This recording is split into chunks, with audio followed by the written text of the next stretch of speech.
My biggest flex is I never finished school, now I own a school. The young guys know when they come in here is like, respectfully, you will not outwork me. But my job is not to let any of you guys catch up to me, you know? And prior to all of this success, I was doing all this stuff the wrong way. What was that wrong way? Just getting wrapped up in the streets, you know? I dropped out of school. I never even finished high school. When you were sitting in the prison cell at 18, 19 years old, did it feel like it was over? I don't know if I ever thought that it was over. I think maybe even at that particular time, I kind of maybe felt like that was gonna be my life. But my mom sent me this picture. It was like a 95-year-old barber cutting hair. It was like in the newspaper. Oh, I seen that, yeah. And my mom sent me, she's like, oh my God, that is so cute. Look at this, isn't that awesome? And I looked and I was like, no, that's fucking petrified. I was scared to death when I seen it. I'm like, I don't want to be 95 cutting hair. You know, it costs something to get to where you are, right? With every level of success, there's also a level of sacrifice. Sure. You know?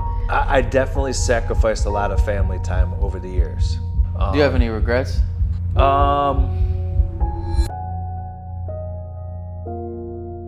If you clicked on this video, you're most likely a barber who's looking to turn this into a career.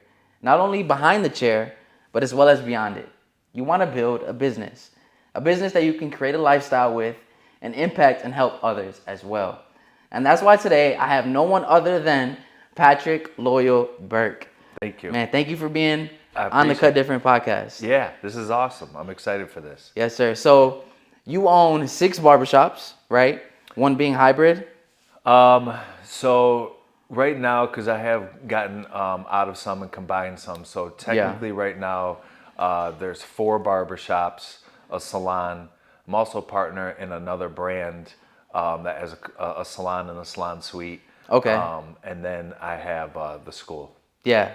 All that to say, you're not new to this. You're true to this. Yeah. No, I've been doing this for a while. And you're also an ambassador for 2 of the most major companies in the industry, in Cocco and Hanzo, right? Yeah. So, in the ambassador word, I like that. I want to kind of level it up a little bit more. So for Hanzo, I'm a national educator. I've been working with Hanzo for going on almost 8 years now.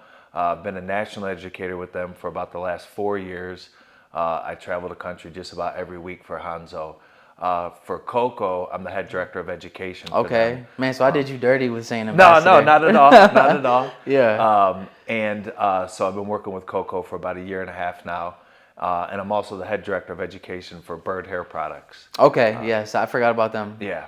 So they're a little bit quiet. They're a product company based out of Newport Beach, California. Yeah. But I align pretty well with them with their products and stuff. So I've been working with them for a couple of years now too. Nice. So I mean, as we sit here in your barber school, right? I can't help but just think about the amount of barbers that have came through all of your locations over the years. Yeah. Right. It's impressive, to be honest, and a lot of those barbers are some of the most well-known ones in our area. Yeah. Which has a lot to say about the culture you've been able to develop with West Park. Yeah. You know. But it seems like in today's industry, right, it leans more towards what can I get out of barbering? How much money can I make? What can I do for myself? Yeah. Right? But you have had so many barbers come through the shop and not only get successful in the actual shop, but a lot of them have left and been successful outside of it. Mm-hmm. And you've been fully supportive of that. Yeah. What does that come from? Well, I mean, I guess ultimately when somebody comes a part of West Park, I don't expect them to be with me for the rest of their life, right? I mean, there's certain things that change throughout the process, whether it's a couple of years or even 10 years. Direction changes, family changes, maybe your, maybe like what your goals are in the industry can change. So with me, I never expect that. It's always been in my mind to make sure that I always leave them with good, positive, structure or whatever it may be in the industry. And then I encourage it. I love it. It does depend on how you go about doing it. Yeah. That's a big thing with me. So you go about it the right way, then I'm very supportive. I'll help you, encourage you to say they're not. And then if not with me, then it's a pretty strict cutoff, and that's just what it is. Got you. Have you ever experienced someone doing it in a way that's not the most? Sure. Yeah. It's not the best way. Guys.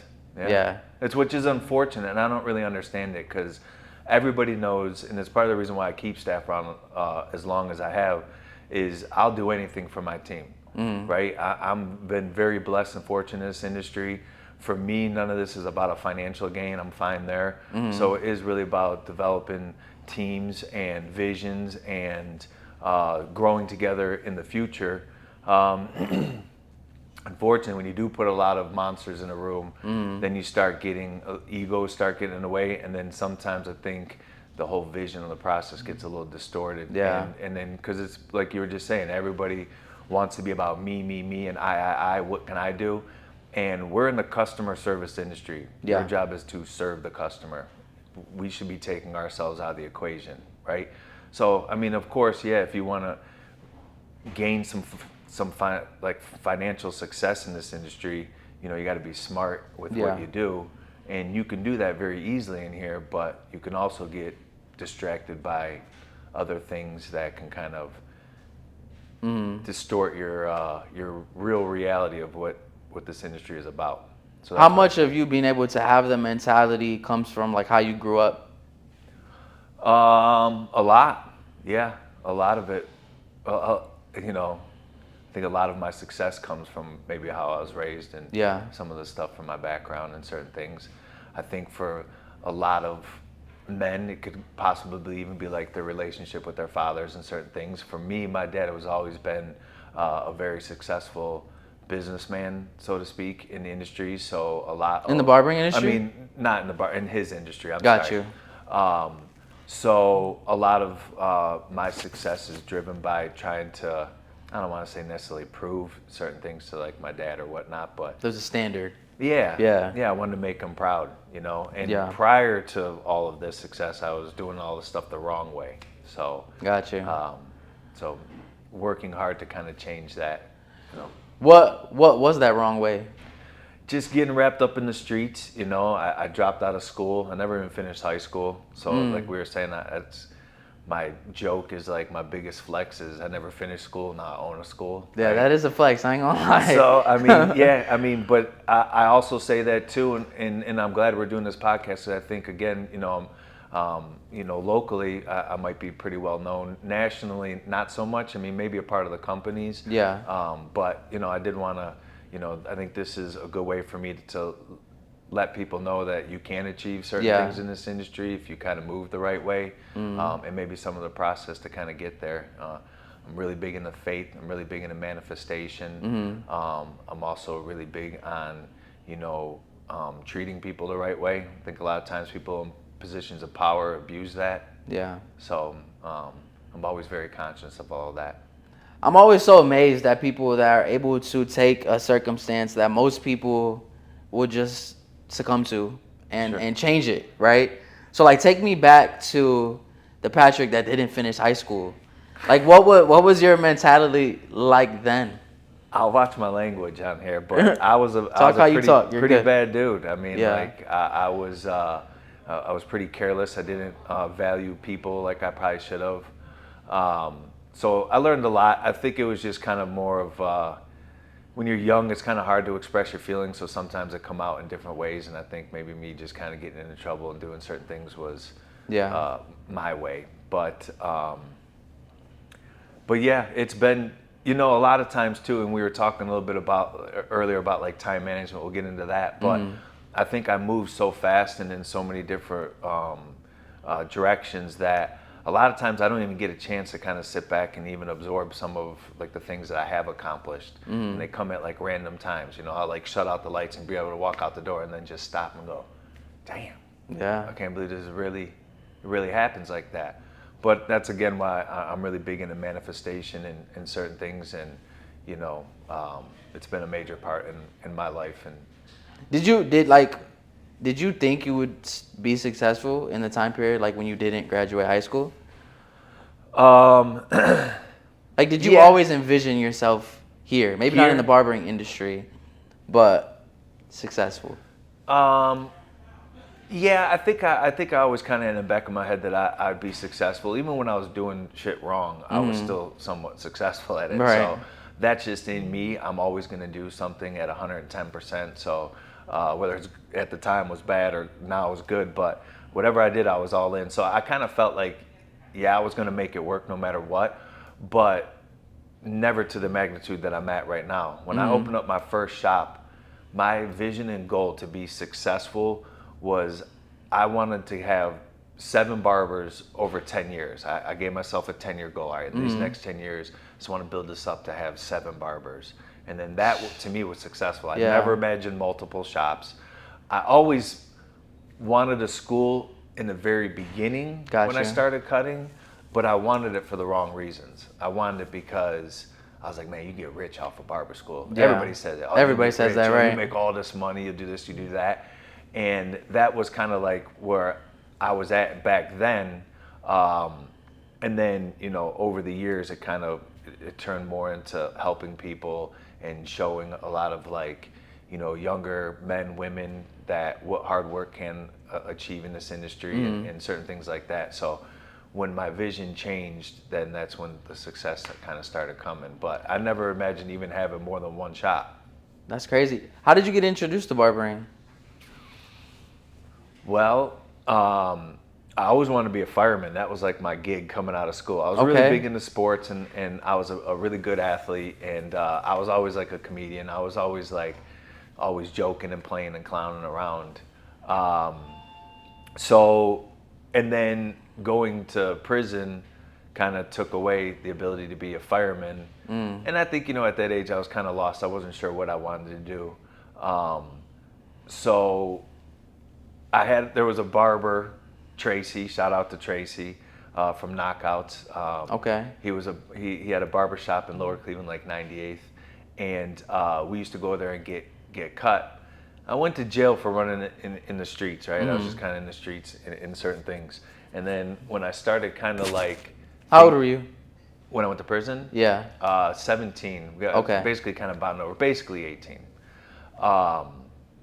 So when I was trying to, like, sitting in prison trying to figure out my life or what I wanted to do. Yeah. And I come from an entrepreneurial family and background, so that was always kind of like in the back of my head. But when I started kind of thinking like what I wanted to do, the barbershop environment atmosphere was very similar to like the street life at the time. So it was a way to kind of... Similar cultures, similar things, you know. And so it was an easy transition. And again, there's so many things that happened over my first 20 years of life that made me realize, like, all right, yeah, this is exactly what I'm supposed to be doing. I was always a people person. I was always courteous to others. I always liked how I made, you know, making people feel good, whether it was through laughter or through a haircut. So I think a lot of the things that I was good at has kind of prepped me to be where I'm at now, but never really envisioned, like, never thought that I was going to be a barber. Yeah. But I like the culture, you know. When you were sitting in the prison cell at 18, 19 years old, yeah, did it feel like it was over? Man, you're taking me back a little ways here too. I don't know if I ever thought that it was over. I think maybe even at that particular time, I kind of maybe felt like that was going to be my life. Like, get out and move a little smarter next time or something. Yeah. You know? But yeah, no, I don't know. Maybe I thought that was just it. Yeah. But no, let me take that back. No, because I had too many things. So when I went to jail, my daughter's mother was 6 months pregnant. And my mom, God bless her, she's an angel. She's an amazing mother, amazing woman.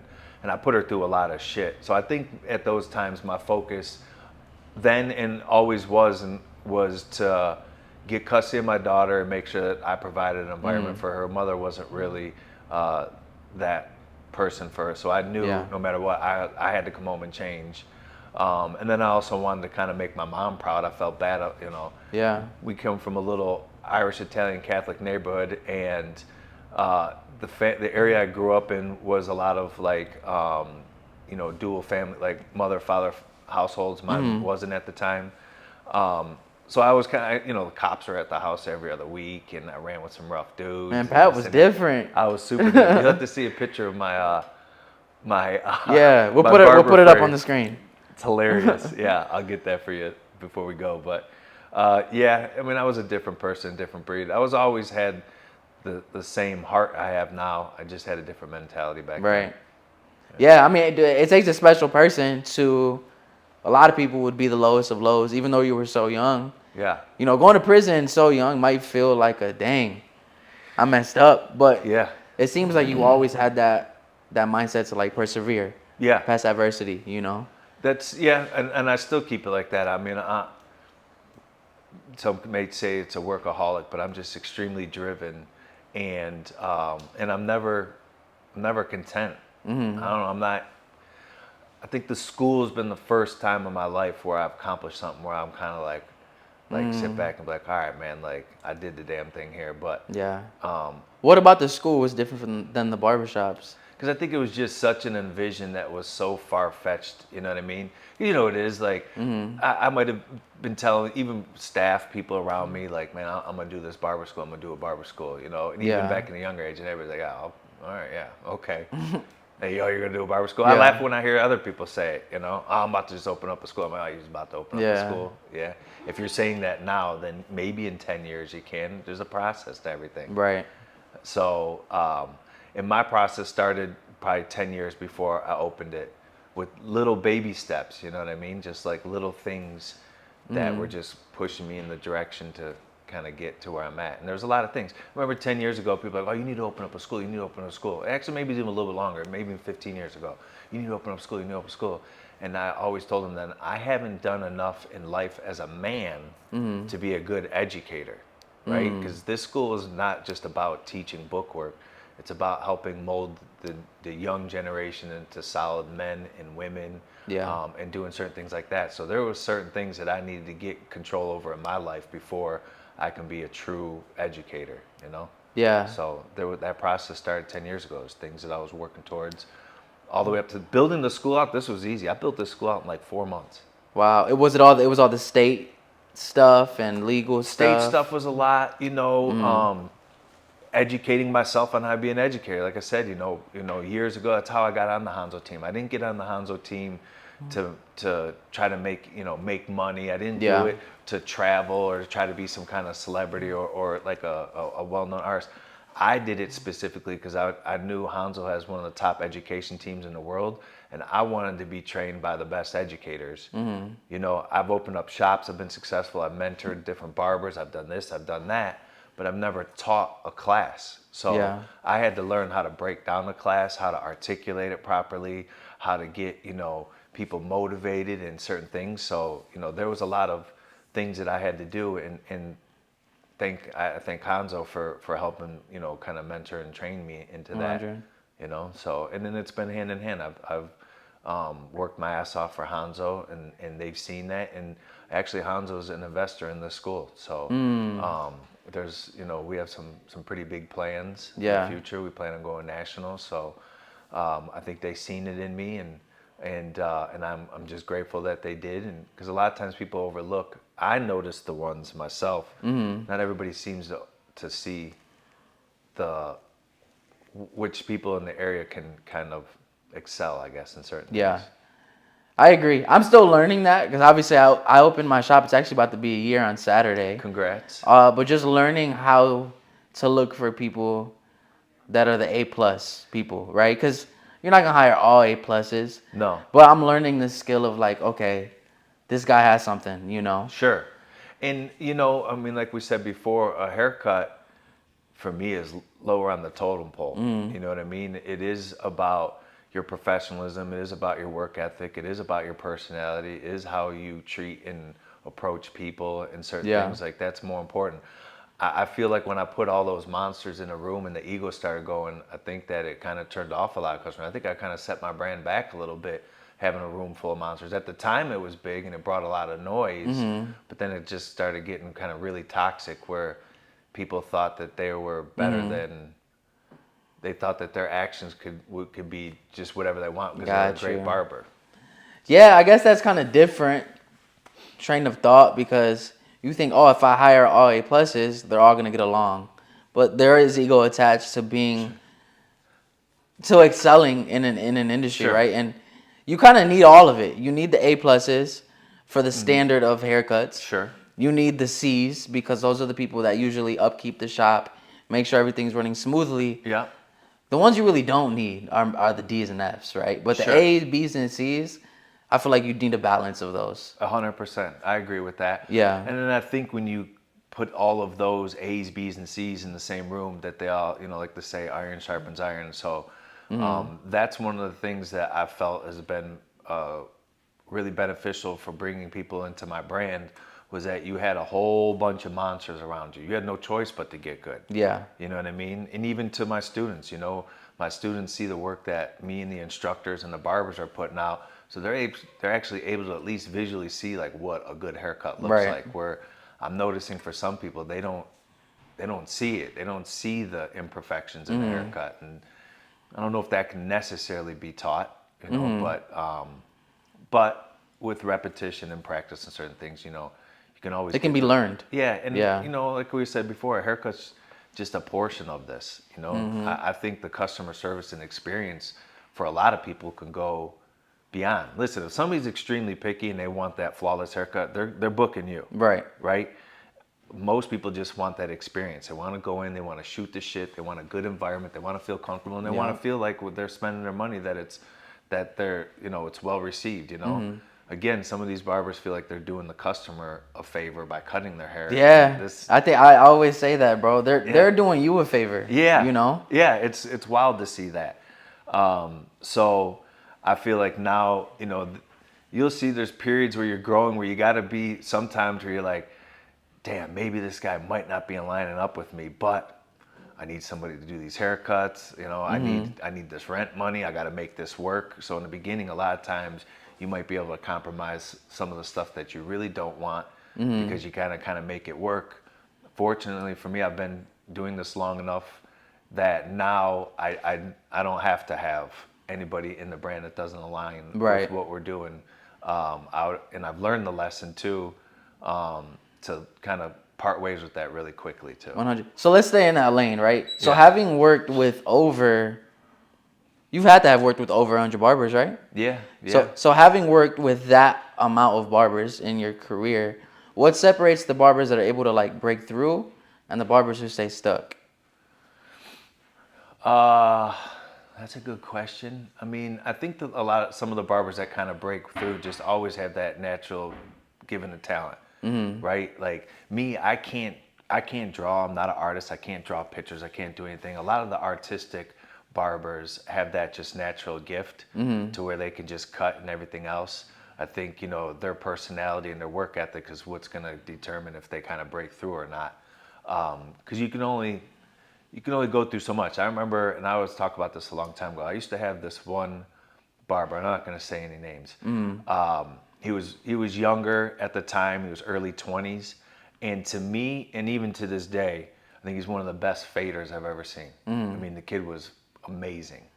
But he just played and he joked and he was clowning and he was joking. He never took anything serious. I don't even think he understood his ability. Then I had this other barber who was actually a Kaz who came up from Florida. He was a friend, and he was working at the shop.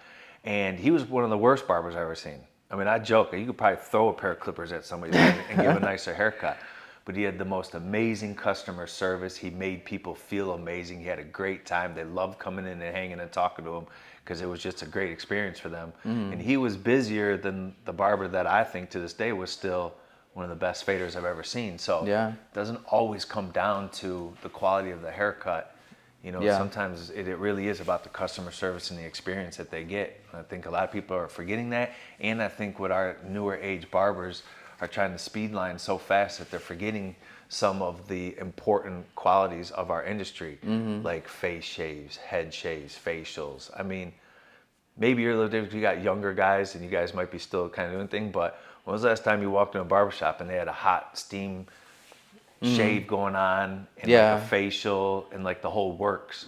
Yeah, so thankfully we've been able to still keep that at ours. That's awesome. But you're right, in barber school, even me myself, I hated it. Yeah. I don't want to shave anybody's face. I got a trimmer and I got a shaver. Let me just Yeah. go through it. Why do I need the razor for? Right? Yeah. My top client and friend, I see it on your story all the time.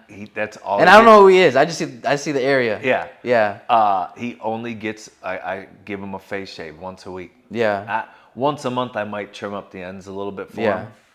But I traveled to him. He set me up a whole shop at his house just to come over and shave him every Thursday morning. So That's crazy. And shaving's not even my strong suit. It's probably about one of the only, maybe I'll do. I think it's the only face shave I do. Mm-hmm. But you know. But you are right. I don't even think it's just a new barber thing. I think it's just today's world, quick, instant. That, you know. And I think in the defense for my brand and for my barbers, they were so booked up for so far out that they didn't really have to do those kind of services, which I get. And I'm not knocking it, but I also still wanted to make sure that my brand had that authentic, old school, like, yeah, you can come get a face shave, you know, and encourage it too, because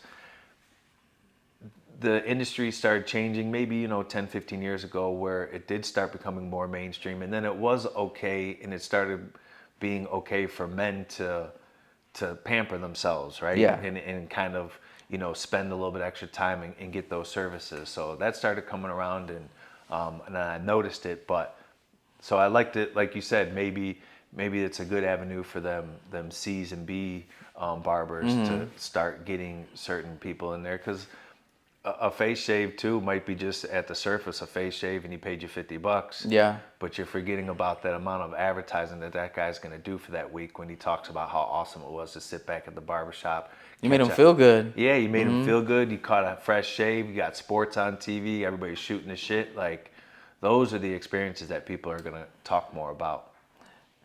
So speaking about A's, B's, C's, right? What is a trait that you have seen in every high performing barber that you've hired over the years, right? Not limiting high performing to the skill of cutting hair. What is a trait that you see that all the barbers who've been able to be successful have, if you had to pick one?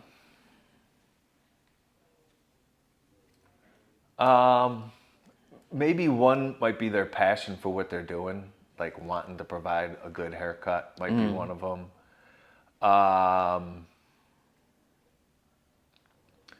It's kind of hard to say.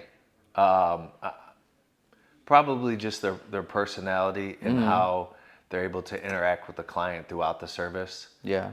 You know, I have some barbers that are like, and then I see it with the students too. It's kind of funny because they're focusing so much on the haircut that they're not even talking. And I'm like, look, man, you're making this awkward. Yeah. I understand your thinking and trying to remember certain stuff, but you still got to introduce conversation to it. You got to be able to do it at the same time. You got to be able to do it at the same time. And I mean, for some people, that's a skill set. It might have to be somewhat developed. And I think for some people, it's just more natural. So maybe that's what it is. The ones that are exceller, just a little bit more natural for them to just to do all of the key things that you got to do throughout a service. Yeah. You know, one thing that's really overlooked too is cleanliness inside of a barber shop. I know certain people that will only go to certain shops. I remember the state board inspector, Mr. Prince, he's since retired, but Mr. Prince would only use our bathroom at the school. I mean, at the barber shop. Oh, wow. He wouldn't go in any other barbershop's restroom. They're all destroyed. Disgusting, yeah. They're disgusting. And one of my mottos in my shops was, if my mother or grandmother walks in the door, they better be able to use that bathroom. Yeah. So because of that, yeah, so certain things like that, I mean, that was just coming from the inspector, but I think clients resonate with that too. You know, I'm a little bit of OCD germaphobe, so if I'm in a certain area, a restaurant or whatever it may be, and it looks dirty and dingy, I don't want to be there anymore. Nah. So, you know, just little things like that. What do you look for when a barber inquires to work at one of your shops? I mean, you obviously go through like the basics, right? Yeah. I mean, can this guy, and you don't have to be the strongest barber to come be a part of West Park, because again, I feel like we can kind of develop that. Certain skill sets that I like, I mean, I like family men. I like guys that have families and are providers. You typically get a better worker, a more responsible worker out of that. That's a big That's thing. not an answer I expected, man, because I feel like I'm alone in that. Right. I'm younger, so I attract a lot of younger guys. Sure. But like, I'm married, I have a family. Yeah. And I've just noticed the barbers who have families and something to be accountable to, Yeah. usually have a different level of work ethic 100%. than someone who doesn't have anything to be accountable to. 100%. Yeah. And we don't have to get too far into it, but the importance of a solid partner in your life to help you elevate in certain things too. I mean, my wife, God bless her, she's obviously one of the most important pieces and people in my life to help me with my success, to even allow me to do what I do. You know what I mean? It is huge. And there's probably a lot of people that wouldn't, or a lot of partners that wouldn't. Yeah. Especially for me, I mean, every weekend I'm in 4 to 6 salons all across the country, and and having to interact and socialize and certain things like that. You have to obviously have a strong relationship with your partner to allow that. Yeah. But I think she also sees my vision, and she's been with me before I even opened up my first shop. I mean, she's been with me from when I was living on Fulton in the back of my buddy's house. Wow. With a beater car, and my room was set up like a prison cell. Like I had it looked like a prison cell when she first met me. So she's been there. That was post being locked up? Or she was with you in the whole process of that coming too? out. I manifested got you. my wife in the Wow. hole. What do you mean by that? Well, I did like a whole shot where I did like in prison. That's like a little bit. It's like putting you in prison inside of prison. It's brutal. Yeah. But you could do a lot of soul searching and thinking, and like It's like the hole? They put you in the hole type thing? Okay. Yeah, where they take like everything Yeah. away for you. So they take you from a prison and put you in like a bathroom for a month, Jeez. But in there, my oldest daughter's, like I said, her mom was 6 months pregnant, and her mom, for just, she's not a good role model in her life or whatnot. So I knew that when I came home that I wanted to get custody of my daughter. That was my biggest fight, like we said, that and making my mom proud. But I also knew, and I know how I am, right? Like I'm not easy person at all. Like I'm a very difficult person to kind of to work with or be around or whatnot. So, but I just remember just constantly praying, like I need a good, solid woman in my life to help me raise my daughter and to keep me on track, because I am kind of that kind of guy. Like, man, there ain't nobody on earth that's telling me anything. The only person I answer to is God and God himself, and ain't nothing else or nobody else gonna tell me. I do whatever I want. So I did need a good, solid woman that can kind of balance that and know when to kind of like check To humble me. you a little bit, yeah. Yeah, anybody that watching this that knows my wife, man, she's I call her Sergeant Slaughter, man. She does not mess around. Yeah. Yeah, she will check any and everything. So, but that's what I needed. I needed a good, strong woman to keep me on track, and that aligned with with me and stuff like that. So yeah, like I constantly prayed on her. So yeah, I manifested my wife. Yeah. I did. But it was important. Those are so important in this. Yeah, I agree with you, man. I don't know if I'd be able to do any of the things that I do without my wife, Like my wife stays home, but that's a lot harder than like if she was to work and not stay home, I think it would make it harder on me to be able to do what I want to do. It is. Right? Like there's a level of selflessness that she has. Sure. That allows me to operate my business the way I do, and I'm grateful for that. Yeah, me too, 100%. Because with traveling, who do you think holds down the house? Who Right. do you think take care of the kids and all that kind of responsibilities and certain stuff? Even down to in my house we have pink jobs, blue jobs, right? But she's got to carry on some of the blue jobs when I'm out of town too. Okay. It could be some yard work or something. Who knows? Yeah, Whatever it is. yeah. But she handles all that. But yeah, no, I agree. Mine works full time. I've been begging her for years to quit. She won't do it. She loves her position. She loves what she does. Yeah. She likes having that responsibility at work. So I can't get her to. So yeah, I mean, we're constantly battling about certain things like that. And I do need an assistant, but it's a little bit tough to find that exact right one for certain things. So no, yeah, there are some things where I'm just like, will you please just quit work because I need help with this, and this. And but yeah, I mean, her response is like, I'm not quitting work just to take care of you. Like, you're already a full-time job on top of full-time job. So, 100. But I respect that. That's one of the things I love about her. She's a great example and role model for my daughters and even for my staff. Like she's like that mom that, and I love how it's her shops too. It is. Yeah. It is, but it is. I mean, she's not involved in the operations and day to day, but yeah. I mean, it is her shops, and especially if something happens to me, yeah, this is all her. Yeah. and a handful of others, because there are a lot of people that I haven't gotten to mention just yet that are a major success to, or major reason why I'm successful. And there's a lot of people that play parts that don't get the recognition that I feel like they deserve. Yeah. Yeah, so going back into the hiring process, when bringing barbers onto your team, Yes. what's one thing you've learned to not overlook when bringing someone on? Um, Because I know for me personally, right, I like to use the podcast as a way to learn as well. sure. From people who have done things that I aspire to do. Sure. But I'm a pretty passive guy, so there's some stuff that I tend to overlook, and now I'm like, okay, I will never overlook this again. Yeah. So like, what's one of those for you? Man, shoot, let's see. I mean, I guess just like how you are as a person. Like a lot of times I'll tend to get guys that are very playful, and that seems to be always cause some kind of conflict. So if you're the kind of guy that wants to joke on somebody else's expense, and I start noticing that, then I realize that that's probably not going to be a good fit, because you're going to just, we're in the same room together we see barbers see each other more than we see our wives. Yeah. So like that relationship has to be extremely strong. And sometimes, you get certain guys that, might be, I don't know, maybe even just too playful. The reason why I opened up West Park was because I wanted to give opportunity to people. When I first opened, I had a partner, and our previous owner at the shop, and not to knock him, he's a friend or whatnot, but Yeah. I feel like sometimes he was taking advantage of the guy, because he was he wasn't so vocal. He was kind of, you can kind of push him around a little bit. And so when I opened up my shop, that was the one thing that I always wanted to make sure, is that nobody ever felt like that working for me, that everybody was equal. We're all grown men. We're all a part of this. It's all of our house. I'm just one that cuts the check at the end of the day.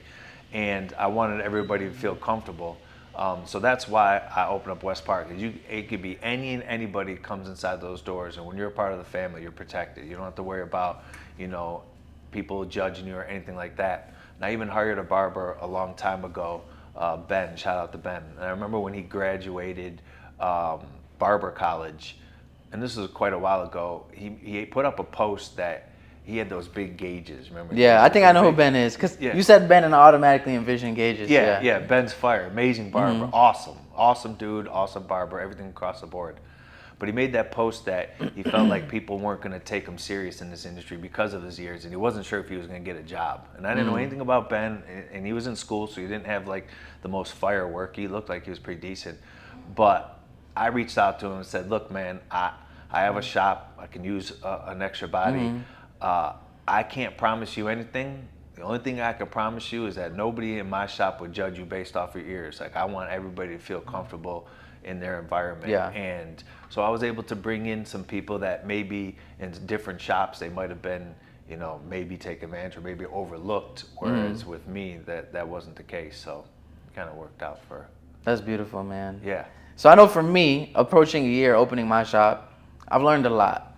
But I couldn't imagine what I would learn from location 1 to location 4, 5, 6. Sure. What mindset shift happened between your first location and, your last barbershop location or this barber school? Well, as I've done this, like now the easy part is opening up shops. Like I said, I could whip up a shop in 90 days. I can make it look beautiful. I know I've been so many places. I know how to make certain things work, and if I got to cut corners or not, and certain things like that. So I was able to get that part all dialed in, which is really easy. The systems, all that stuff is a little bit easier now. The booking apps and all the stuff, like all of the hard work has kind of been built. Now it's a matter of dealing with personalities, right? I mean, that's like the hardest thing, is dealing with personalities or even traumas, right? We get somebody in here, like the first couple months, like, this is a great dude, and then a few months in you start realizing maybe like what the guy might have went through or whatever it is. So it starts showing quick. Yeah, and then you're like, holy shit, like this is a little bit more than I even kind of expected. So I think like dealing with personalities at this point and adding them all makes it a little bit more difficult. I when you're a part of West Park, you're a part of the family. No matter if you're a student barber, if you're a part of West Park, you're part of the family. And if you're part of the family, then you have direct access to me. I'm always there to help and do whatever might be needed. So I think that's been also it was one thing when there was 4 or 5, 6 of us, and you guys needed now. Yeah. You know, there's like 70, 80 of us. So Yeah. including students, we're over 100 right now. So yeah, it's like that's a lot of personalities to deal with daily. And I'm the head. It starts with me like I'm the head guy, right? Yeah. So people aren't coming in and asking, "Oh, you feel good? Are you okay? I don't care. No, they're coming in and dumping their shit on you, Yeah. and expecting you to fix it. You know? Yeah, one thing I've learned is barbers are emotional, man. Oh man. Dude, I'm like, Yeah. dude, what is going on? Yeah. You know, this is a shop full of guys, but It's for what it's worth, it's not even just barbers. It's everybody anymore. yeah, People don't know how to kind of dial that shit in and understand that everybody's got problems. Mm-hmm. You know what I mean? Everybody's got something going on. And in leaving it at the door, I was telling the students last week. I came in and we had 12 new students start in the first week of October. We do it quarterly. And it was the first time I was coming in to meet the new group, and we had the whole school out there. So there's 40 people sitting out there, and it was the first time that I was going to kind of get in front of them and speak and kind of introduce them and do kind of stuff like that. So I'm on my way to school, and I got like a 12-minute drive. I don't live very far, and in that 12 minutes, I started having car problems again. I've had this like electrical issue with my car I've been dealing with for like 6 months, and then I'd be in the shop and it's thousands of dollars, and it's like, so that's going on. I'm like pissed off. I just got this fixed. I'm all pissed off and driving to work. I'm trying to figure this out. And then I got a phone call minutes later that a very, very good friend of mine, almost even like, I wouldn't necessarily say father figure, but like an older brother I was very close with, passed away. And I got that news. So within 12 minutes driving to school, my car is all messed up again for like the 4th time. And then I find out that a very, very close friend of mine passed away. And then I pull into school, and then I got to walk in the door and, hey, welcome to, so being able to kind of cut that off. And, I couldn't walk in the door like, hey, nobody gives a shit about my car is broken down, right? So, but being able to kind of do that, even down to, man, I don't even know if I necessarily want to put this out on there, but I had an incident at the barber shop with a barber that's no longer with us, and he came up and it was an altercation with another barber. I was gone, so I went to Dallas, right? I travel every weekend, so, right. And I'm very grateful and fortunate for the people around me that hold shit down when I'm gone. But I went out to Dallas, and I was at like a really nice little hotel, and I got in at like 11 or something, and check-in wasn't until 1. And I was like, man, I got to kill a couple hours, man. What am I going to do? I guess I just sit around wherever. And at the hotel, they had a spa. And I was like, man, I just did like a long flight. I'm like, I'm going to get a massage, So you go up there, and I sign, and I ask, hey, can I get a massage? He's like, yeah, as a matter of fact, we actually have an opening in about 10 minutes. Perfect. This is great, And at those spas, you got to pay in advance. Right. So I pay for the whole thing. They're like, go on and have a seat. We'll be with you in like 5 minutes or so. And I'm like, all right, great. So then I'm sitting there, I'm like, oh, this is beautiful. I get a nice little massage. I got the whole rest of the day. I'm gonna go eat good. Like, this is awesome.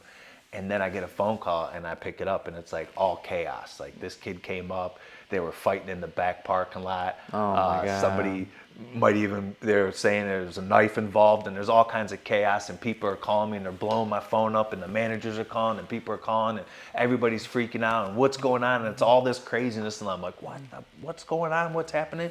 And like all this madness going on, and then they walk out, Mr. Burke, we're ready for your massage. And then you gotta hang up. How do I do this? You know what I mean? So it's always something. So how do you compartmentalize like the different modes, right? You just do it. You just handle it for what it was. I used to lose my shit all the time when things didn't go my way, or if certain things happen. Now, because a lot of people are like, man, you're so calm. Like, you took that so good. And it's like, it is what it is. Yeah. What am I can't change certain things. Like, there's no point in crying about spilled milk. My job is to figure out what the situation is and how we move past or whatever it is. Yeah. So there's no point in crying about, the bathroom flooded. I'm not gonna cry about the bathroom flooded. The fact Right. is, we need to clean it up and get it fixed and figure out what the problem is so this doesn't happen again. And that's just kind of how I approach everything. Yeah, you said faith was important to you. Yeah. Does you being, you know, really deep in your faith help you stay at peace when situations 100%. are? All the time. Yeah. All the time. I said this too. My whole time growing, right? I opened up my first shop. I'm like, man, I hope this works, man. Like, I hope I know what I'm doing. You know what I mean? And then that worked out a little bit. And then I opened up the salon and I'm like, man, I don't know anything about this, man. I hope this works. I hope I'm doing what's right. I hope. And there's certain things that happen along the way. Now when I look back, I'm like, it was meant to be. Yeah. But I'm like, I hope this works. I hope that works. I don't know if I'm doing this right and this and the other. And this was just like a few months ago that I was sitting there and I was like, I finally got to a place in my life that I 110% believe I'm doing exactly what I'm supposed to be doing with my life. So it took You didn't feel that way before? No, not necessarily, because I wasn't the barber cutting hair in a garage. I wasn't the one that grew up with clippers. I didn't have all that. This was a career that was shifted because of decisions I made in my life earlier. Otherwise, maybe I would have been a fireman. You know, I don't know if I ever would have been a barber. So all of that was always the unknown. Like, I don't even know if I'm a good barber or should I do this? I don't know what's going on here, this, that, and the other. But again, at 46, I finally got to a place in my life that I know I'm doing exactly what I'm supposed to be doing. And that takes a lot of stress off me. And then, I completely rely on my faith. Yeah. Like, I move every day that I know the good Lord's behind me and like, this is what I'm supposed to do. And if I'm doing something that I shouldn't do, it's in my mind. I already know in my heart, like, all right, I know that I'm not supposed to be doing that. So when I don't have those feelings, I know I'm moving the way I'm supposed to. And I'm not a very big preacher. I feel like recently I've been getting like little indications that I feel like I need to at least bring it up a little bit more. Not like, hey, you got to do this, this, and this, but just bringing it up a little bit more about the importance of having strong faith and believing in certain things like that. Like that's I think you should. I've always been a little more vocal with it over the past couple years. I don't know if it's just because of the being around certain people that maybe I kind of calmed it a little bit. Yeah. But now I'm just seeing an importance of really being vocal, because honestly, our business, our success is an extension of the internal work that God has done in our life, really. 100%. You know? So I encourage that, you know? I saved a thing that I listened, that I seen, like a meme or like a little video this morning. I'll send it to you by the end of the day for you to look at it. And I don't get choked up pretty much, you know? Like I think I lost a lot of that emotional side of me when I was in prison. I'm developing it back now that I'm a grandpa and I've had kids and getting certain things like that. I'm getting softer to a lot of stuff, but yeah, I think it's really important, and I think that's now starting to become some of like the things that I think are important is me kind of pushing that. But you know, in this industry, I've always been very neutral with everything. Yeah. You know, we don't talk politics and certain things, and I've always been, you know, kind of like completely colorblind to everything and all that kind of sorts. So I've always never really pushed anything along those lines. And we all, you know, I always preach it in here, like we don't talk about religion, politics, you know, certain like maybe backgrounds and certain things like that. Like we always kind of kept that out. And so I've always done that true to the industry. But now my voice and where I'm growing, I think it is a little bit important to just speak about God. I mean, it's a balance. Religions, it's a balance, right? It's just, you don't want to be screaming down everyone's throat. No. But like if something's a big part of your life, you're gonna bring it up. Well, I think it's important if people ask me how you become successful. I think that's you just gave me an invitation to talk, because how do I not bring that up? Yeah. And realistically, if you think about it, especially with this barber school and even barbershops, you're creating jobs, you're putting people in a position to really create a new life. I think that's a spiritual thing. I do too. You know? Yeah, I mean, that's whether the people who are on the other side of that see it that way. Sure. It really is what it is. It is, yeah, 100%. And I agree with you. And I've always seen that with you on yours. And I've always respected that about you, especially at your age. To speak about God sometimes was always looked down upon. Yeah. And that's actually been one of the things that has been really cool, seeing a lot of these younger guys come in here in their early 20s that go to Bible study, that preach, that talk about that.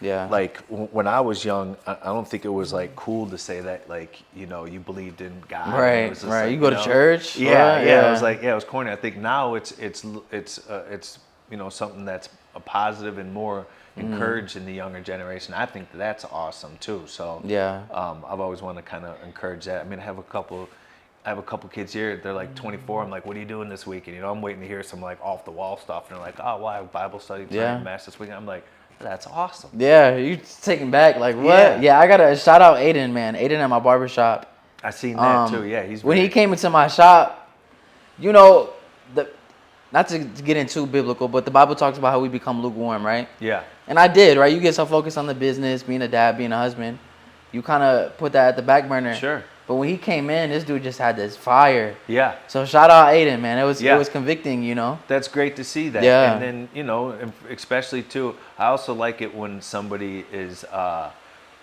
when that is a decision made on themselves, right? I mean, a lot of times some people grow up in like very religious like families, and so it just kind of naturally progresses. But it's also reassuring to see somebody, maybe, I don't know if Aiden did or not, but maybe somebody that found that way themselves, not something that was kind of like pushed on them, I guess. Yeah, and one thing I've noticed with people who build a level of success, you get to a point where the chase of money and accolades, like, you do it and you get numb to it, and then you just really start to evaluate, like, what is this all for? Sure. And that's when people get real philosophical. They might get religious. So I think it's all part of like the entrepreneur journey, getting older type of thing, right? But to go back to the barber aspect of hiring, right? Or not really hiring, but you operating your businesses. Yeah. To go from 6 barbers to 50 to 60 to 100, you said you got to a point where it's like, I can't manage all these people on my own. No. What was that? It's difficult because you got to understand too that this is like our baby, right? But what was that first thing you had to let go of when you were scaling? I mean, I guess nobody's ever going to do anything the way I want it done. So I guess just accepting that, and then just either being appreciative that there's even somebody supporting, or just understanding that not everybody's going to kind of do it the way I want things done. So you got to kind of trust the certain people that you put in those positions. It's important that you put the right people in positions. I used to reward, I used to give people titles and stuff more off of seniority, rather than somebody that might have necessarily deserved or earned it. So it would kind of be like, this guy's only been with me 6 months, so he's on point. Like, he would be really good at kind of running the shop, but how do I make him the manager over somebody that's been working with me for 10 years? And there's always kind of like that little battle and putting people in positions of authority. And it always seemed, it's happened to me a bunch of times with certain guys, that when you give them that title, then it goes to their head. And they don't know how to handle it. And then, again, I don't expect anybody to think or operate the way I do. I think that's part of what makes me who I am. Yeah. So just finding that, and then developing people in the brand into those positions, not based off of seniority, but based off of work ethic and what they put into it. So I've kind of dialed in now, like, my team that handles stuff. I have some great guys around me that help. So, like, I'm not really even in my shops or day to day. I try to, I'll interact with them multiple times a week. Just show face maybe every here and there. Yeah, here and there, but more of just encouraging messages. Hope you guys have a great week. Crush it, that kind of stuff, to make sure that there's still that connection and stuff. But I trust fully my either operating partners or managers at the locations that they're handling business. And then I don't want to like stir shit up, because unfortunately, what it is, it's always like, when I walk in a room, everybody's like nervous. Everybody kind of pucks up. I can't even call like a student in my office. Like, if I want to tell like a student, like, just say, hey man, like this guy's doing great. I want to tell, and I'll be like, hey Brian, come in the office. Everybody's Dude, like, they're oh, freaking out. yeah. I'm like, and I gotta tell them before, like, come to my office. You're not in trouble. Just come to my office, yeah. so they don't come in there all nervous and this, that, and that. And I'm like, man, I was just bringing you here to tell you you're doing great and you're crushing it and this and that. It's like, oh, I was so nervous. I'm like, for what? You know, like, 100. And I don't even lose my shit. Somebody hasn't even seen me lose my shit in a long time. Now the guys that were with me in the beginning of this, They might have seen that. they seen that I was a maniac. Okay. I was a maniac. And I think at the time it was good. But you know, I was locked up, I guess technically from like 18 to 24. And then I came home. And in that period, I came home for like 6 months and started barber school and then went back to prison on a violation and then had to finish up my term. And then I came home at 24 and then finished up the remaining of my barbering. Yeah. And then by 26, I opened up West Park. Okay. So I worked at a shop for like about 14 months, but I ran the first shop like I was in jail. You know, I would like blow down on barbers and just be like, you know, you're gonna do it my way. And like I was really hard and shrewd and kind of, and I've had to learn to soften up and how to communicate to people. At the time, the barbers I had working for me, they're a little bit maybe more inner city guys. So like you kind of needed okay that. with Yeah, they're all right with that, you know, kind of. But then as I developed and had certain guys that came from different backgrounds or settings, like you couldn't do that. I'd just scare them away, and I didn't want that either. So I've had to learn how to adjust my approach with barbers. And in the beginning, I think it worked out good, but now it's just, you know, now I would rather have you respect what I'm doing in this whole brand and operation rather than fear me. 100. You know what I mean? Did you envision West Park being what it is now from the beginning, or was it something that evolved along the way? Definitely something that evolved. I never imagined West Park being to where it's at now. But now I see the possibilities of what it can be. So now that's part of the driving force behind, you know, what I plan on doing. And like I was saying before, I'm not content. Like I'm not content. I finally, again, opening the school feels successful. It's about one of the first times in my life when I was successful. I don't know why I always kind of downplayed. I was like, man, 1, 2, 3, 4 shops, like that's not very impressive. Which is crazy because that's like people's pinnacle. Yeah, there's things that have humbled me along the way that made me realize that. Like I remember when I had my first shop and then I opened up the second shop and then I opened up the third shop. And then when I started kind of feeling like, oh, okay, shit, like I'm the shit, you know, I got this in there and I'm on top of it. And then the landlord will call me and say, go sweep up the back. And I'm like, yes, sir, okay. And I go have to do that. Or then I get 6 shops and I'm like, all right, man, I think I'm sweet and stick my chest out. And then, you know, Sean Casey out in Tampa is on his 9th shop. And I'm like, damn, I ain't doing nothing nobody ever did. So I think that's kind of like my focus is I want to, get to a point where everybody is like, damn. Bro's doing it. Yeah. Yeah, a lot of people have that reaction already, though. Really? I mean, I guess I don't. At least I do. Really? Well, I appreciate that. Thank you. And then, but then it's also weird too, because it's like, you know, I don't even want like that either. But I do. I don't know. I'm just kind of a funny guy, I guess. Yeah. But yeah, no. So, you know, one of the things that I've always kind of stood by too is like letting all the young guys know when they come in here is like, respectfully, you will not outwork me. Yeah. And I even tell a lot of the guys, like, look, like, I'm not slowing up either. Look, anybody, you guys could all build a great brand. We all have the ability to build great brands. But my job is not to let any of you guys catch up to me. Right. You know what I mean? Like, my job is to keep grinding and working and moving, and not in a malicious way in anything. Again, obviously, there's enough for us all to go around. This is a competitive mentality. But it's that driving me, like, man, no, you got 7, all right, I want 8.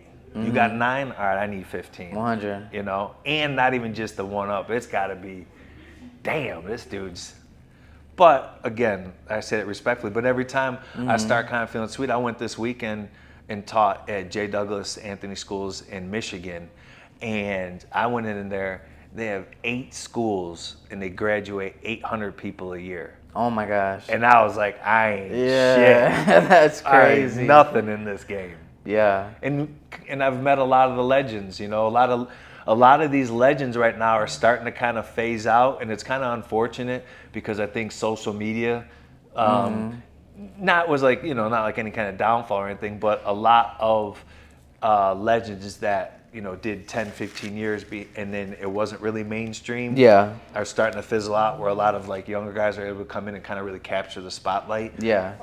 And it just is what it is. But there's some legends in the game that a lot of people don't know, that it just kind of is like amazing. Where it's like, man, these are kind of the guys that They need to be started learning from. Yeah.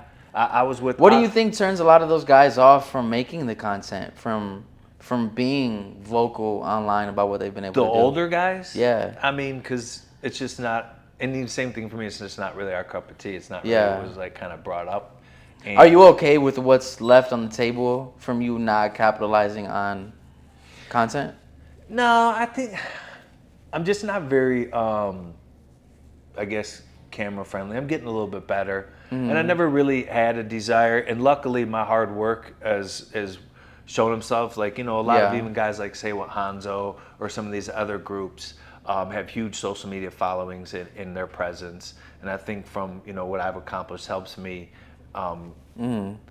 do that, or, you know, kind of be in the same, you know, ballpark or whatever. Yeah. But one of the things that somebody did tell me is like you're missing, even if it's God's will, to like inspire other people and motivate other people for them to be more successful, hearing your story and do certain things, which is good. I was always kind of that dude, like always like, I'm not gonna, like, if I gotta be the person that motivates you to get up and do this shit, then you're not even my directed target audience. And I mean, you're the guy that's doing 55 in a high speed lane, just holding up everybody, like, getting the fuck out of the way. So I don't mind mentoring and working with people that are like-minded, like really encouraged and energetic and want to go-getters, and I can kind of help mold that. I don't want the lazy guy sitting back trying to watch my video to get out of bed kind of thing. So got you. That might be yeah, I just feel like, you know, in the barbering industry, there's a lot of people that position themselves as people that are educators and have values, but haven't really done anything. Yeah. I feel like when there's people like you who have a lot of experience, who have accomplished a lot, specifically on the business side of things, I feel like you're doing yourself a disservice not talking about that. Yeah. In a way. I think so too. Because, I mean, honestly, the fact that you've been able to build what you have without social media, super impressive. Well, thank I you. think it would just put gasoline on it. I really do. I think it will too. You know, I talk a lot with Will Stam. He's Yeah. a good friend Bro, of mine. yeah, I wanted to bring up Will because, man, his, like, it's super organic. It's just someone following him with him giving tips and tricks. But I already know the amount of influx he's probably getting for student applications. Yeah. Is out of this world. I think if you even implemented something like that, Yeah. bro. I'm going to work on that because, I think that's one of the things that I want to do is to help and inspire. And I do have tons of knowledge, but I've always been kind of one like, I'm going to bottle up the knowledge and just give it to the people around me. Yeah. I kind of almost sometimes felt like maybe that can build a little bit more value behind it. But no, I know I'm kind of falling short. And then I look up, I mean, I believe it or not, I look up to you. When I watch you do the things that you do, is not easy for me. Like, you might look and go, oh, he's got 5 shops, I got to kind of figure out. When I see you do what you do, I'm like, damn. Like, and it's even funny even watch you do like a couple of takes because your videos are so natural. I'm like, man, this dude don't even cut this shit. Like, he's just in there flowing. Like, I don't have that kind of flow. And you articulate very well and you get your point across good. And there's like no like stuttering in certain things. That's one thing I always catch, like beginners, they're always and this and that. Like the real educators just have that flow to them. So I see. Put me on stage, you might get a few ums. Behind the camera, it's a little easier. You know what I've learned that helps me, for me personally. Yeah. And some do it differently. But when I get on a big stage and I'm looking in the crowd, because what happens to me where I get caught up is if I'm teaching a class and I look over at you and you're like in your phone or you're not even looking at me, then man, I start spiraling out. Why is he not watching? What's going on? Am I boring? Yeah, I'm trash. So this garbage. You know? So I'll start racing in my head while I'm trying to speak. So I stop doing that, and what I do is I look in the crowd and find that one person that's like Yeah. That's your person, yeah. And then I just teach the class right to that person, because then I can feed off of them and Yeah. off of their emotions and their Yep. even just their facial expressions. It can get me going. It might even help elevate me and get me a little bit more pumped. To Yeah. whereas if I catch you over there and you're not even paying attention, I'm like, damn, am I boring? What's Yeah. going on? Is this trash, like you said? So Yeah. I learned that little move. That works for me. But I'm gonna implement that. Yeah. So now moving on to the barbershops, let's get into the barber school. Yeah. Right? What made you want to open a school after already opening, you know, the amount of shops you have? I think it was just more for like the legacy of all of this. Mm-hmm. You know what I mean? Like, at the end of the day, I wanted to be able to help young men, women, like find a direction, find a path. You know, this career saved my life. So if I can help others with that, that's why I did it. I have a student that here currently, and he grew up in like kind of a rural area. So there wasn't like, you know, a bunch of how we grew up maybe with all the different sports and certain things, Yeah. you know, or you're involved in that. So grew up a little bit more rural. And I asked him one time, like, what's the best thing about the school? And he's like, man, I love the school. He's like, the people I met, friends. He's like, dude, I didn't even have like friends. Now every Wow. weekend I'm going out. We're going, you know, bowling, or we're going to the movies. We're doing dinner. Like, I have a social life now that I never had, and just little things like that are way, like, that's the stuff I love. Yeah. People being able to get through tough times in their life because the school is a safe place or an escape from it, and hearing some of those stories, like, that's huge. Like, you're going to learn to cut hair, right? They say you hang out at a barbershop long enough, you're going to catch a haircut, right? Yeah. It's kind of the same thing. If you stay here long enough, you're going to learn how to cut hair. But that's just a small portion of this. Like, I want to touch your heart, and I want you to understand what this is all about. As a matter of fact, currently, you know, right now I've 20-something students down at the homeless shelter. Every week we go to the homeless shelter. We do something for the community. We do rehab facilities. We do women's shelters. We do St. Baldrick's. I'm a very big philanthropist. I think that's one thing that maybe a lot of people don't know about me. Maybe if you know my inner circle, you know that. But people don't know is I'm a huge philanthropist. I do a lot for the community. I give back a lot. And it's so important, especially, it's such a win-win going to the homeless shelters, helping build the confidence of the students while, you know, inspiring and just doing the Lord's work, whatever it may be. Sometimes those guys haven't even talked to anybody in a couple weeks. Right. So just the conversation, you know, the understanding of how we're like therapists in this industry, understanding that energy in certain things. So, but the school has been very fulfilling for me outside of the fact that they're just teaching people how to cut hair. Right. What gaps did you see in the industry that you feel like you wanted to do differently with your barber school compared to others? Well, just what I just said, you know, understanding your community and the importance of help. What I always say too is whatever the good Lord blessed you with skill set wise to provide for yourself and your family on earth, Yeah. you should be able to offer that to the less fortunate, right? So if I was a mechanic and I made a living off of fixing cars, then throughout the year, periodically, you need to help the less fortunate with your skill set that God provides you with. Yeah. Ours happen to be cutting hair. So that's why I'm really big into like St. Baldrick's and certain, helping certain groups, because this is the skill set that the good Lord blessed us with to provide. We got to be able to give that back too. So we do a lot of work in the communities, just, you know, kind of because of that. Dope. How has you managing all the barbers you have in your career influenced the way you teach students now? Maybe because of the diversity of the brand that I have. We have so many different backgrounds and religious backgrounds, ethnic cultures and certain things. Different, whether you grew up maybe privileged or in the inner city, whether it was this, whether it was that. So I've had such a good understanding of so many different people that I think it just kind of helped me help others, Yeah. you know? But yeah, I mean, it's funny, like I said, I'm glad I'm doing this podcast. I've never done a podcast. I always want to do this. I like this Q&A things, but you're having me think about questions I don't even think I've ever thought about. Yeah, it's like introspective. Yeah. Yeah. Even in the process of preparing a podcast, you have to like think about questions that are thought-provoking. Sure. You know? Yeah. So I'm glad it's making you think that way. Yeah, no, this has been really cool. Yeah. This So is what I wanted. I think what's cool about you already having the barbershops and then opening a barber school after the fact is, I don't know if you intentionally did this, but you created an ecosystem now. Yeah. That the entire West Park brand can live off of, right? Because you're not going to keep every barber that you hire, right? No. But when people graduate, they need somewhere to go. Yeah. And they filter to the barbershops, you know? That was definitely the one of the main deciding factors into all this was, like, it's hard finding barbers, right? Yeah, it's been a little difficult to find good barbers. Yeah, it's hard. Yeah. And then you also even think, like, when you open up, like, you're obviously a very big influence in the industry. You got a beautiful shop. You do all the right things, and then you just think, like, all right, I'm gonna have 5-6 guys like-minded like me, but we're very unique and we're where we're at for a reason. So it's not easy to find other Dre's. If I had 5 other Pats, this would be I'd already be retired. You wouldn't have caught me unless you came to the beach, right? Yeah. So it's hard finding those, and I think, like, for me, I understood that too. I also, as I grew, so my first shop, I opened it with one other guy, right?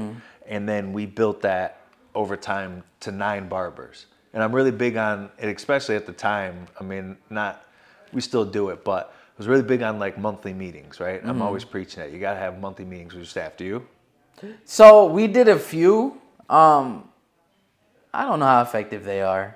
I'd rather just, because I guess the difference is I'm there. Sure. Right? You're necessarily, why don't you, maybe you did you do it at the beginning when you had your barbershops, or? I did, yeah, always. Oh, okay. And even though I was there, because then it gave them an opportunity to get shit off their chest, and me as well. Because then you got to kind of figure out, like you can't bitch about everything. Right. If I wanted to bitch about everything, dude, I would be just bitching all day. Right. So you got to kind of pick and choose. I guess that is something I probably need to do more. Because, I mean, the 2 that we did have were beneficial. I think it's very beneficial. It allows people to get certain things off of their chest that might be bothering them. Me too, when you kind of, like, if it just kind of sits and it harbors, then it comes out the wrong way. Right, right. Yeah, so I've done that nipping it too. in the bud early helps prevent certain things like that. But anyways, when I would do my monthly meetings and I'd sit my barbers down, I'd tell them, like, look, I'm not doing a meeting with 9 barbers. I'm doing a meeting with 9 potential shop owners. Like, I want you guys to all have a shop with me or by yourself. So I'm mentoring and we're doing these meetings with you, the mindset of understanding how to operate this business. And that was important to me. And then when I expanded to the second shop, I was able to take, like, I took the OGs and I put them in the walk-in or the appointment-only shop. And I kept the newer, younger guys at the walk-in shop. And I was able to bring in young talent to the walk-in shop. And we call it, like, the farm leagues, like the trenches. These guys were in the trenches. They were doing Grinding. 20 haircuts every day, all day. You couldn't be late. Like, you had to be in there grinding. But I really developed and made a lot of good barbers because I got so many different looks of different backgrounds and certain things. So when we opened up the second shop, I took the OGs, it ran itself, trained the new team on the systems and processes and why we operate the way we do. And then we opened up the third shop, and then I was able to take a couple more. And then it started getting to the point where the brand started getting so big that I had people that worked for me that never even worked for me, right? So I felt like we were diluting some of the important things that were important to me. They didn't work for you in the sense of, like, because you weren't an everyday part of it anymore? That, and just because, at that particular location, you know what I mean? I mean, I don't think right now, maybe 1 or 2, but there's been times that I've had people working for me that I never even met. Yeah. So it was important then and I realized that, like, the importance of West Park and the values and the family and all that stuff, although I had great people and there was no issues, they just didn't understand the culture of West Park and why we were so passionate about it, right? So opening the school gives me now 1 year undivided attention, one-on-one with people. And then, like we talked about, you could hire somebody and then 3 months later start seeing the bad side. It's like a relationship. Like, you start getting in, you're like, damn, I didn't realize this dude was acting like that. I get to see all of that now. Before you even make an Before I offer. even make a decision. Yeah. And then I get to train and hammer some of the things that are like the West Park way. Clipper over comb is huge for West Park. It's like a staple. You got to know clipper over comb. It's extremely important. Yeah. It's a time saver. It's all the above. even down to like a hot neck shave. I remember one time I went over there and I had barbers that weren't doing neck shaves. I'm like, what? I'm like, that's the best part of the haircut. That's the West Park staple. Everybody has to have a hot neck shave. Yeah. So then I was like, damn, man, what am I doing here? I got people in my brand not even doing some of the stuff that's like the most important part of the brand. And then also, a funny thing too with that percent is kind of off subject, but bringing in new barbers. And now, like I said, I've been around 20 years, right? So I can bring in a new barber that he could even been cutting for 2 years, and he comes into West Park and he sets up, and people are coming in the door. And I also I got to remind them, like, listen, there's customers that are going to come in the door that have been coming to me for 20 years. This is their shop more than it is yours. You got to earn that right in here, because you could have somebody again. Will your clients let them know? Yeah, some of them. Yeah. Yeah, some That's of awesome, them. man. Because that's what's been great about this brand and the brand loyalty about our customers is the people around me have watched me do this from nothing. They watched me come home from prison and cut hair at a shop and build. And at the shop, when I first started cutting hair, and that's why I got to tell like some of the students, that's why I think sometimes I'm a good leader for these guys, because I've been through all the situations. But when I came home from prison, being locked up for the amount of time I was, I lost touch with like friends and certain people, right? So when I was home and growing up, I was maybe one of the star athletes, and everybody knew Pat. And I was gone for 5 years. Nobody really, knew who I was except my inner group. So when I came home, I got a job at this barbershop, and it was with, at the time, was my original partner in the first location, Zach Berry, rest in peace. Zach's been gone for a little while now, but a complete legend back in the day. And he was amazing, right? This kid was phenomenal barber. Yeah. And he worked at the shop, and then we had another barber that worked with them that was, he was horrible, all right? I mean, he was a great guy, horrible barber. So when Zach was booked and busy, and he was like, yo, here, go check out my dude. He can take care of you. And then this guy would destroy him. They were like, never again. So then when I came to the shop, fresh home from jail, I didn't have a customer base. I didn't have a bunch of people following me. I never even cut hair before. Right. So then when I was in there and Zach was like, well, go try Pat out. They're like, nah, you told me to try the last guy out, and he ruined me for 7 months. Like, I'm not going to Pat. So I had to really build my whole entire clientele kind of from scratch, like getting out there and getting it. So sometimes when I see people like, oh, sitting around, or it's slow, or it's just that, now I'm like, bruh, I built this brand from nothing. So don't tell me that, like, you just got to get out there. You got to be driven. You got to be motivated, So what does it cost you to build what you have? Not only monetarily, but relationally, spiritually, mentally. What does it cost you? I mean, it's like everything, really, Like, this is, for some people too, like, I mean, this could be a job for some people. This is my life. Yeah. And that's why I got to tell some of my guys, even my friends coming in, like, that's one of the things that I've been going through with some of my friends here is, like, I'll be in here doing a demo or a class or something, and one of my buddies just blowing, like, what's up, blah, blah, blah. And I have to pull him aside, like, hey, bro, you know that this is a real school. Yeah. Like, I'm in school. I'm teaching. I don't blow up in the middle of your office in the middle of a meeting and go, what's up, man? Like, what the hell's wrong with you? Yeah, dude? Like, this isn't the barbershop, dude. Right, it's a little different. It's a little different. Like, this is a real school. We have real rules. You know what I mean? Like, even down to, like, I don't know, something silly like vaping. Like, vaping's not accepted anywhere. But, the barbershop, somebody looks to the side, they might vape or whatever. Right. It's like, it's a barbershop, whatever. Here, it's like, dude, this is school. You wouldn't walk through St. Ed's ripping a vape, dude. Don't do it here. Like, 100. I just think, and then they're my boys. So like, oh, you're good. You're the principal. I'm the owner. It's like, nah, dude. I'm still a standard. Like, and this isn't for play for me. This is my real life. So I have, with that being said, I have lost relationships with people that didn't respect that this is my whole entire life. This is everything. I had my daughter ask me years ago, my daughter, she's 27, so she's out of school. But when she first wanted me to sign the first school loans for her, she just came in and was like, here, I need you to sign this. It's $80,000 or whatever. And I'm like, hold on a minute. And she's like, what do you mean I need? I'm like, well, listen, hold on, man. I can't just sign something. Give me a second. I got to digest this, because I'm signing this $80,000 loan, which I would do anything for my family. That's what it's for. But if I don't look at certain things, I could be jeopardized. I have 15 people at the time that rely on me. Yeah. If I make a bad decision, even in my personal life, it could affect my business life. I said, so everything has to be calculated. And although I do everything for my family at the end of the day, I give my life for them. Yeah. I got to make decisions based off of what's okay for everybody. Because I 100. got a lot of people that rely on me now. That's crazy. Yeah, a lot of people just assume, like someone might see you and just assume you're just always been where you are, without really understanding that, it costs something to get to where you are, right? With every level of success, there's also a level of sacrifice. Sure.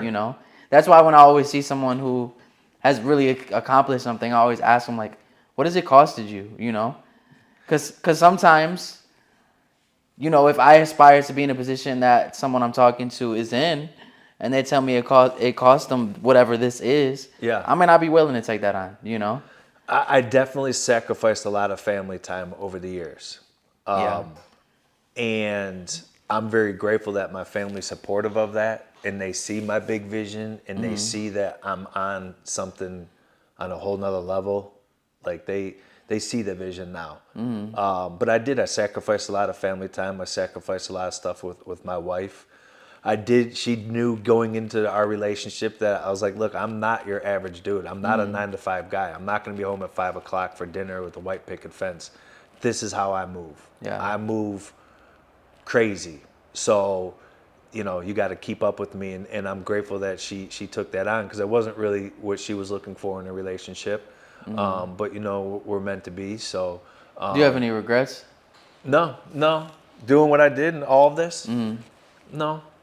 Nice. No, this is like what I set out to be, And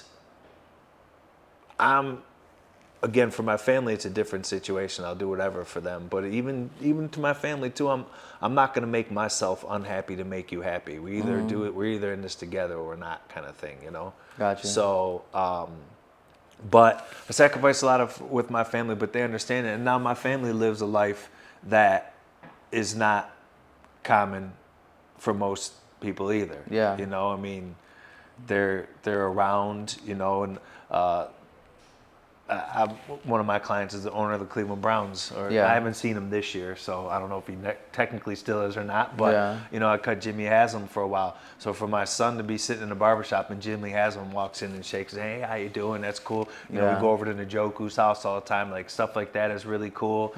For him seeing that, he's met a lot of celebrities over the years, of whether it's people that maybe I was even cutting, or just I work with a lot of elite people too, so I'm in groups with a lot of celebrities, whether it's locally or out of town. So they've met a lot of that, and my family's been all over the country and different parts of the world several times. I mean, so they travel and experience life and eat and have fun on a different level. So, Yeah. But I constantly, the couple things for my kids and my family. First and foremost, they know if there is anything that you need or want me to, no matter what, where I'm at in the hotel room, I'm there, no matter what. My kids call me right now, I need you there right now. We drop this conversation, I'm out the door. They know that I'm there for them 110%.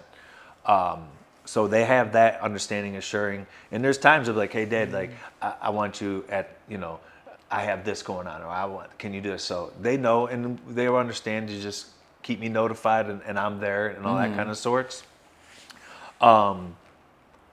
But they know that I got them 100%, and they see my vision.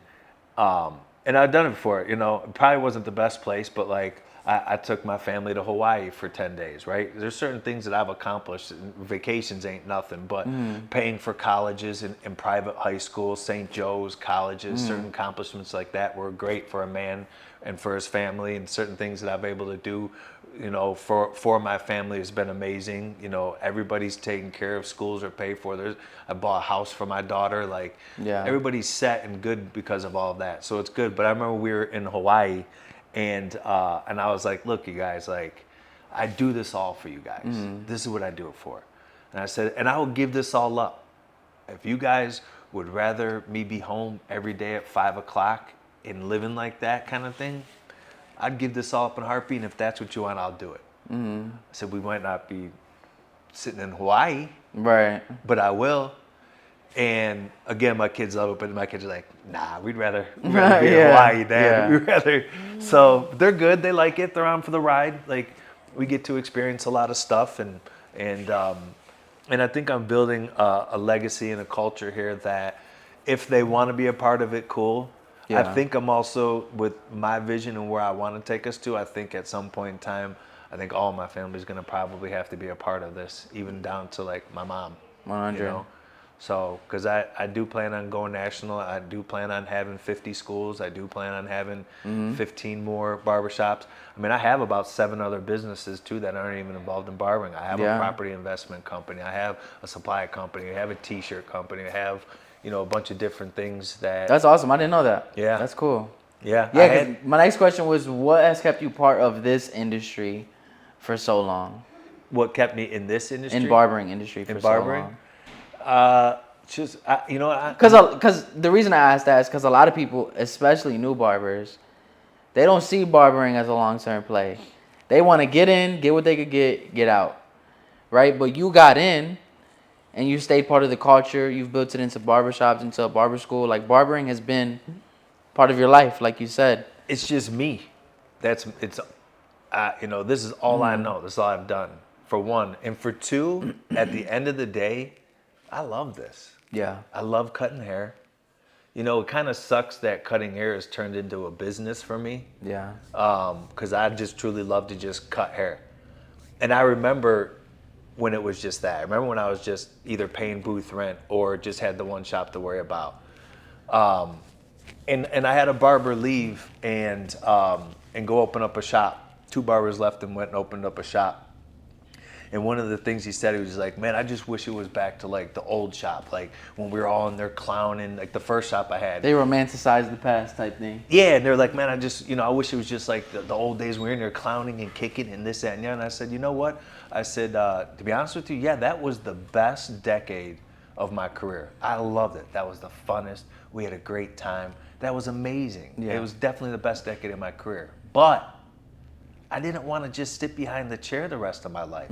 I had bigger goals and visions. That was just part of the stepping in the process to get to where I wanted long term. And it was the funnest part. It was the most important part. That decade that I built the culture and the brand was extremely important for it to continue to go on.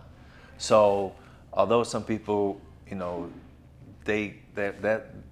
people, their vision is just, I got guys that been with me 15 years, have no desire to ever own They a just shop. cut hair, make their money, pay boyfriend, go home. Yeah, they like it's easy. It's nice, and you can make a good amount of money doing it. You can make a great living, and that's why I tell everybody too. I also built my brand in a way that always gave you options. You didn't just have to cut hair, right? You can be a barber if that's all you want to do. And I got guys that do it, come in, work 9 to 5, go home, they play softball, they hang with the kids, or they go to whatever, and that's what they love, and that's great.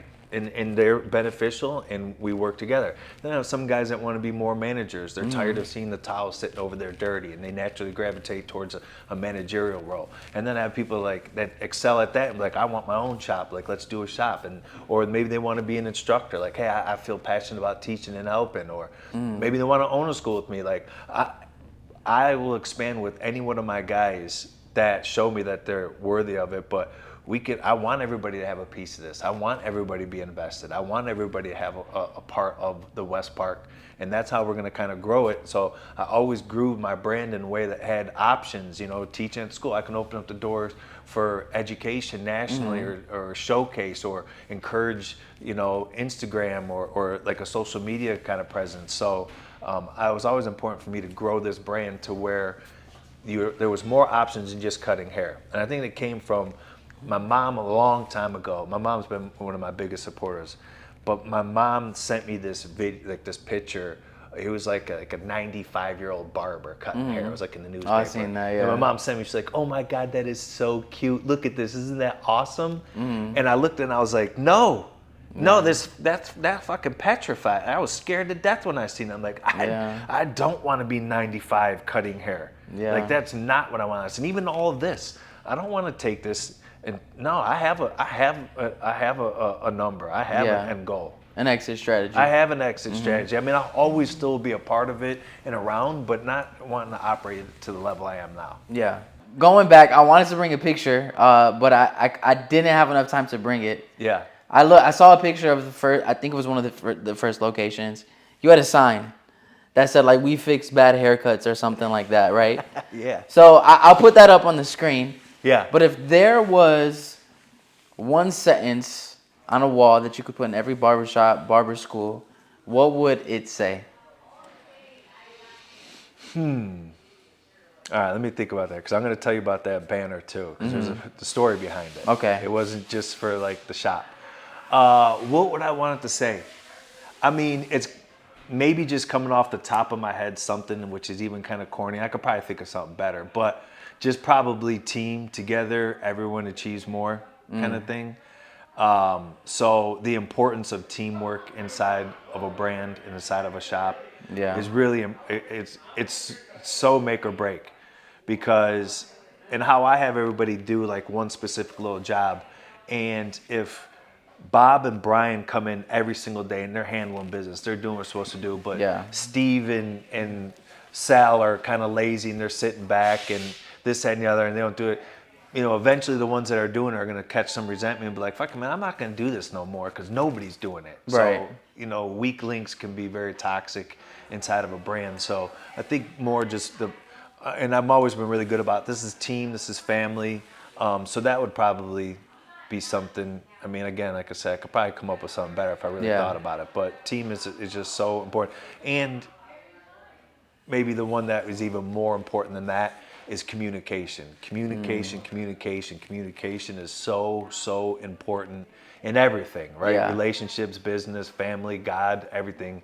Communication is important. I'm sure you probably do the same thing. You speak to God. I don't just sit there, I talk to him. You know what I mean? Communication.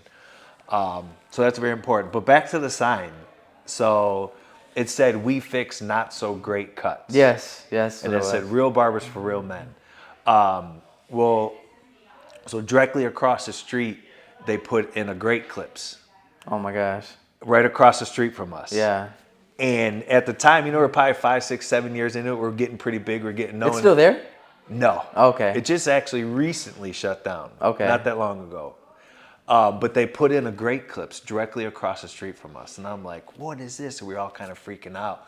And then so I didn't want to, I had to word it creatively so I didn't catch any lawsuits or have like any cease and desist kind of stuff. Yeah. So I didn't put "We fix Great Clips cuts." Yeah. And there was Great Clips and then there was Best Cuts. So I kind of spoofed off like kind of too. I said, "We fix not so great cuts, real barbers for real men." That's fire. I hung this huge banner up for their grand opening. So when everybody walked out the door, the first thing you see is this big banner that says "We fix not so great cuts." Yeah. So that's why I had that. Yeah, that picture was awesome. I wanted to bring it just so I could give it to you as I was asking the question. Yeah. No, I love that. That was awesome. Some people were pissed. Like the West Park is an old, tight kind of community. Yeah. And one of the things that we are always pretty adamant about up in here is not really letting many like corporate franchises into this area, other than like some like restaurant kind of stuff. But we tried to keep, you know, so it was kind of like a, you know, battling with the community. Like, man, you're not supposed to. You're putting a corporate Great Clips directly across the street from us. Like, you know, that's literally like the barbershop movie. Yeah, literally. Yeah, the same exact thing. Yeah. So it was kind of like, man. And then they were, you know, obviously had like a big account set up across the street. So I mean, not a lot of like all my people loved it. Like they were dying. Some of the people in the area were like, come on, you know, you got to have, you know, other brands and stuff. You outlasted them though. Yeah, I did. And they used to do some wild shit. They'd have that dog out on the corner with $5, $4.99 haircut specials and shit. And I'm like, oh my God. But different demographic too, though. Completely different demographic. It really didn't. They didn't do anything to us. Yeah. And as a matter of fact, what I found out, which I was always kind of like, wow, that's pretty impressive, is that was the most profitable Great Clips in Northeast Ohio for a long period of time. And I was like, that's what I was saying. What? How do they? Yeah, I wouldn't think that. That's crazy. Yeah. But it is a completely demographic, not even just with the haircut, but I think even a lot of even which is like the customer base too, kind of. Well, let's go. You outlasted them. I took over their closed one in North Olmsted. So one way I like to close off this podcast is by asking, if you had to describe your journey with a haircut, what haircut would it be? man, with a haircut. In my head, I'm thinking of something that's like wrecked, like just destroyed. Yeah. You're trying to fix whatever you can. Okay. It's not a smooth fade that just starts off and looks great. Yeah. I mean, it was like a lot of ups and downs. So maybe more like A super textured, uh, messy. Not even. I was going more with like who is it from Major League Baseball? Vaughn. The baseball player. Do you know Vaughn? I don't think so. It's the baseball player, Major League, with the Indians. He was a pitcher. It was Charlie Sheen, but he had like these ledges and steps. Oh, on the yes, side it's of his... popular. People get them. Yes, yes. Going I down think the back. that's the haircut I described. It just wrecked. A bunch of lines and scribbles on the side, Yeah. but somehow still looks good. And people ask for it And people to this ask day. for it to this day. Yeah. So, yeah, maybe something like Hey, that. that worked out perfect. Well, hey, Pat, man, I thank appreciate you, man. This I is appreciate awesome. you, too. Yeah, this has been great. And I definitely want to give you your props for what you're doing. Much respect. I know you definitely have helped and influence a lot of people. So keep doing what you're doing. Let God keep guiding you. And, dream big, you know. It's not easy. You know what I mean? Dream big, 1 foot in front of the other, and see where it takes you. But like we say, it's God's plan. If you're to have 5, you'll have it. If you're to have 10, you'll have it. If you're to have 1, you'll have it. Yeah. So, but just Appreciate make the that, best man. of what Thank you so got. much. Yeah, for sure. Yes, sir. So thank you. That was good, End man. of the podcast. Yeah.